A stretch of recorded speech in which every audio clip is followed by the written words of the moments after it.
You feel it coming. That tickle in your nose, the deep breath, the build-up.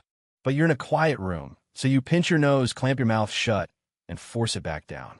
It seems polite, harmless even, but you might want to think twice. Here's what's really happening. First, you have to understand just how powerful a sneeze really is. When you sneeze, your body fires a blast of air out of your nose and mouth at incredible speed. Some studies clock that burst at up to 100 miles per hour. It's one of the most explosive things your body does. And it's not random. A sneeze is your body's reset button, clearing out dust, germs, and irritants in one shot. So now imagine slamming the door on all that pressure at the last second. Where does it go? The answer is it gets forced back inside your head. And that's where the trouble begins. All that trapped air has to escape somewhere. So it pushes up into the delicate spaces of your skull.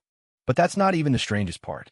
One path it can take leads straight to your ears, through a tiny tube connecting your nose and middle ear. That sudden pressure can push against your eardrums. In rare cases, it's strong enough to actually damage them. Some people end up with ringing ears, muffled hearing, or pain that lingers for hours. The pressure can also strain the tiny blood vessels in your eyes, nose, and face. That's why holding a sneeze can sometimes leave you with bloodshot eyes or a brief, throbbing headache. And here's the case that made doctors take this seriously. A man once held in a powerful sneeze by pinching his nose and shutting his mouth tight. The trapped pressure tore a small hole in the back of his throat. He could barely speak or swallow.